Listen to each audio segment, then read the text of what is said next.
Hey there, everybody. Welcome to a new edition of Big Brother 22 All-Stars live feed spoilers. There are some developments in the house right now. I know that things can be a little quiet. I know that we had a lot of Nicole pranks and other stuff that people may not be that excited to see on the feeds, but there are a few interesting conversations of note. Christmas, she's still trying to campaign. Yes, she is. We'll get into that and a couple of other things. We are getting near what is kind of an interesting end of season, like pseudo marathon. Like there are new episodes today, tomorrow, seemingly on Friday even. Yep, and there's only 1 week left, guys. Then finale night is here. Then, none of us will know what to collectively do with ourselves Big Brother-wise for a little while. But, rest assured, there's other reality TV out there. We will persevere. Absolutely. But before we get into everything, we are 20 people away from 42,000. Thank you so much for everyone who has subscribed to help us get to this milestone. We are so close to it. We really appreciate it. Also, we are covering other stuff. As you mentioned, Big Brother's going to be over in a week. There's other reality TV going on. We have Dancing with the Stars that we're covering. We did our Bachelorette last night, which was like a really strange episode. Good review from us, though, so go watch it. And tonight, Amazing Race. That's the race. Is that what's happening? That's the race. There's also us dancing the other day, too. It can be both. There are dance challenges on The Amazing Race sometimes, but the best thing is I've seen the previews for The Amazing Race tonight. There is a clown-related challenge, everyone, so for all we can actually get in our clown cars for more than one show. That's right. After we have been in them for most of this season, expecting something dramatic and unexpected to happen. All right, so let's get into the live feeds a little bit. So we said yesterday that Christmas had given a campaign to Cody where she promised that she would take him to the final two. And some people were kind of like, I don't know. But I mean, we saw her last season that she played. She was really loyal to the people that she said she was going to be loyal to. And she did have a monologue with the camera where she told us that she is actually going to hold true to this if he decides to keep her. Christmas is really, really weird. Like, I think we used the whole mystery wrapped inside an enigma to describe the Bachelorette last night, but it's also applicable to Christmas where she's got her own, this actually sounds like a title of like a Dan Brown novel or something, but the Christmas Code, which goes a little something like, other than everybody I'm working with closely, I will lie, manipulate, and do whatever I want with them, but Yep. If I make some big dramatic sort of deal or promise or one of my closest allies, I will almost inexplicably stay true to that sometimes. We saw that in Big Brother 19. We've seen that here or there with the committee. And it makes no sense for her to actually want to go to the final two with Cody. But I guess in her head, she's just like, if Cody is going to go out on a limb for me at this point and keep me over Nicole, I will go out on a limb for him. Yeah, I think she needs to believe that she is going to do something like this, because if she doesn't believe it, he's never going to believe it. So I think she has to make it true so that it is true for Cody as well. If he is going to do this and take this chance, which he's not going to do, but if he was going to do it, it has to be real.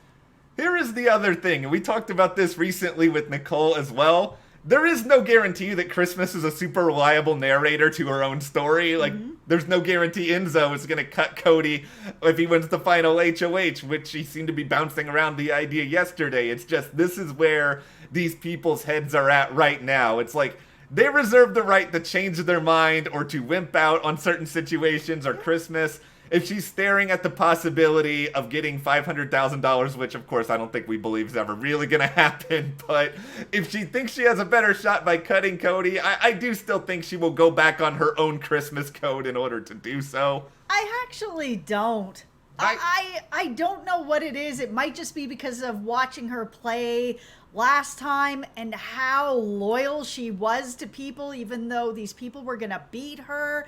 Like, I just could see her making that same mistake again. The weird irony in all of this is sort of that we have been kind of talking about this idea of how it benefits Enzo so much to just go ahead and try to get rid of Nicole right now. But, you know, if Christmas really does fully intend to take Cody to the final two, it's actually better for Enzo if Christmas just goes ahead and goes, because Nicole may take Enzo to the end over Cody. Yeah, I mean, it's very well possible. I think that Nicole will probably cut Cody, but you never know. It's all gonna be up to, I guess, whether or not Nicole has her own inner monologue and she's been reliable to us, and if she is staring at that $500,000, what she is ultimately gonna want to do. And it's not just $500,000 for her. It is also being the only two-time winner, and that is a title that I think she will cut Cody for. That even more than the money. Like, this is a pretty competitive game. Yeah. There's so many players that play this game. To be the only person that has won this twice, that's really valuable, and I can see her cutting anybody for that. That is very, very important. And I don't think we've even stressed that part of this enough, because I know there are a lot of people who still think that Nicole will take Cody to the end of the game. And we could be wrong. We could be sitting here with like all the egg on all of our faces come finale night and she dupes us. But all of these people have egos. They all want to be really, really known for something. That's sort of like the most points ever scored in a basketball game is 100 by Wilt Chamberlain. Let's say there's a basketball. Let's just use Fred VanVleet again because I've already referenced him once this week. Let's say that, you know, my guy Freddie has a chance to score 101 points in a game, but he's got 99 and he's just going to be like, nah, I'm good. I want to pass to this other person. It's like, why would you not want the record? Like, if you're Nicole, why wouldn't you want to be the only two-time winner? Yeah, I agree. I think that is the most sort of tantalizing thing that's out there, because you do have people who are like, who's the best Big Brother player out there? Is it Derek? Is it Dan? Is it Will? Or is it the only two-time winner? Because that puts her in that circle in her mind. I will say this already. I do not want Nicole to win, but I can, because I have seen all the Survivor fights that went on for a long time when Sandra was the only two-time winner. Yep. I feel like every message board related to Big Brother will burn to the ground if Nicole wins twice. Yeah. And trying to have that debate. But the other thing with Christmas is campaign. It's like she's made it clear to Cody. It's like, you know, I will take you to final two. If you want to cut me at final three, that's fine. Just take me to final three. Also, while I'm here, I'm going to go ahead and back the bus over Enzo, he's been throwing too many comps. He threw the pumpkin competition. He's not trustworthy. Yeah, and I mean, good for Christmas for at least trying something like that. I mean, because she knows, obviously, she stays, Nicole goes home, so she's got to find a way to, you know, bring him into bringing her to the final two over Enzo. It's just, it is too little too late at this point. You know, Cody, he is not blissfully unaware. I think we've already seen it in the DR from this past episode. Yep. He knows that Enzo is still playing his own game, and while they have been in tandem, it's not like Cody is just puppeting Enzo. Like, Enzo's got his own mind, yo. Yes, he does, and I know that I've said this, I'll say it again anyways. Go ahead. That, you know, a lot of people think that Enzo is just following whatever Cody wants, but I have seen them both sharing information, both deciding to make moves together. They have been in tandem together. I don't think that Cody has only been influencing Enzo. Enzo has been influencing Cody. Enzo has been making his own moves, like setting up Christmas and Tyler to take that fall, which I still think is a good move because it got him to the final three, and it may not have, because he's not part of this alliance. It is the most important argument that I think Enzo has at the end of this, to say, I made it here to the final two. I was not part of the big alliance. Everybody else got clipped through this whole thing, but I made it not being part of this big alliance, and I am here. It is such a good argument. He better, I hope Enzo is practicing this over and over again, because we sure know other people in the house are. this is where things get a little bit weird for Christmas, is that she does have this campaign, and then, everybody's up pretty late last night. There was a little bit of alcohol that enters the house. At a certain point, she's just like, and I'm out, and she pieces out on everyone else, goes and starts talking to the camera by herself, which is when she talked about that final 2 thing or whatever. But there are 4 people left in the game at this point, Christmas. You need to be around these other people as much as humanly possible. There are only 2 days left, or there was last night when this was going on. If I was in the Final Four and I was on the block, I would haul my blankets into whatever room everyone else is in. Unless they were telling me to go away, I would not leave them alone.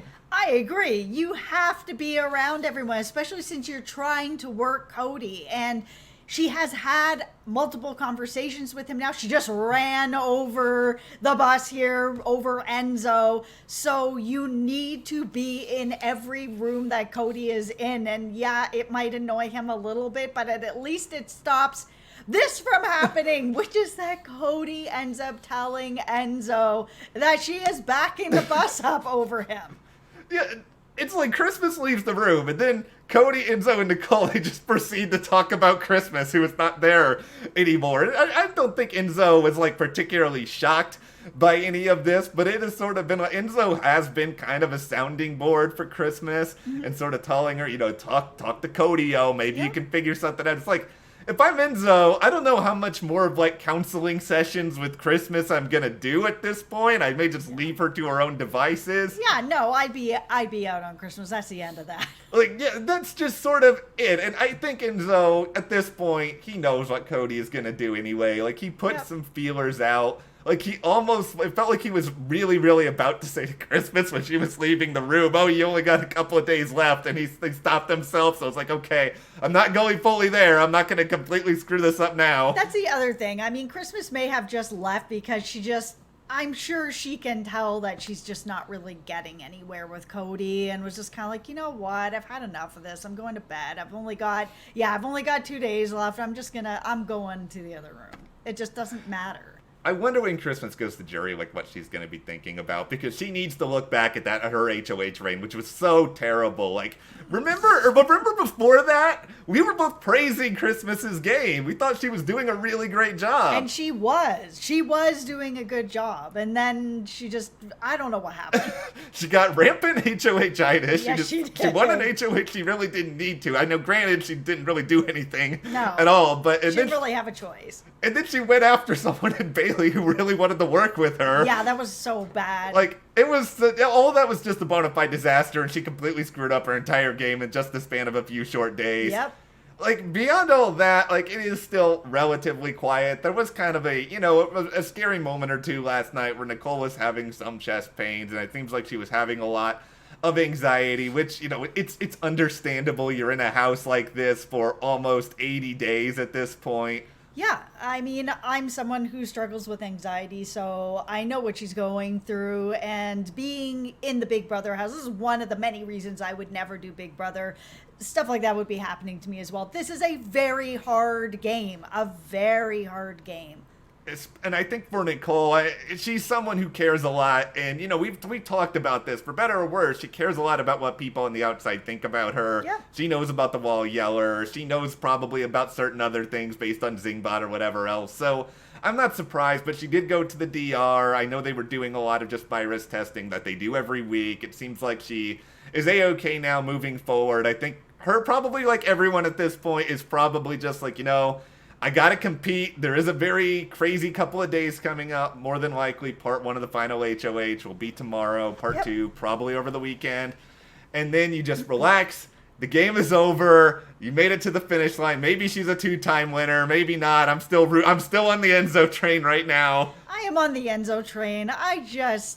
That whole thing that we were talking about earlier about how much she wants that title, because that title means a lot. Like you said with Sandra from Survivor, that title means a lot. I think that this jury is just not going to give her the title. I just don't think they were going to give anybody that title. And way back when Ian was still there, The only way I saw one of them getting this title is if they just went to the end together, because then they have no choice but to give it to somebody. And now they have a choice to give it to anybody but Nicole. Let's just talk briefly for another second here about Sandra. The reason Sandra became a 2-time winner on Survivor is because she went to the end with Russell, who everyone hated, and then Parvati, who everyone was mad at because she worked with Russell. So that is how that happened. Yep. So, I'm not that optimistic about Nicole's chances here, depending on if we don't know what's going to happen. If she cuts Cody, I still think she probably wins, but we'll see. It's possible. I mean, it's about that jury. Do they want a 2-time winner or not? I feel bad saying that, because I feel like if she played a better game than Enzo, then she should be getting it. I personally feel that Enzo has played a better game, but I know that is going to be weighing on the jury's minds. Does she deserve a 2-time winner title? This isn't just about giving her a win. She's getting a second win. Well, we'll see what happens tonight. Maybe we'll learn some new stuff. We'll get to see the Final Four veto in action. But for now, do you really think that will Christmas change her mind if she wins the final HOH, if she somehow survives? If you're Enzo, do you give her any more counseling? Let us know in the comments. If you like this video, subscribe for more. Give us a like, support us further. Check those links to the store, our Patreon, and we'll see you here next time.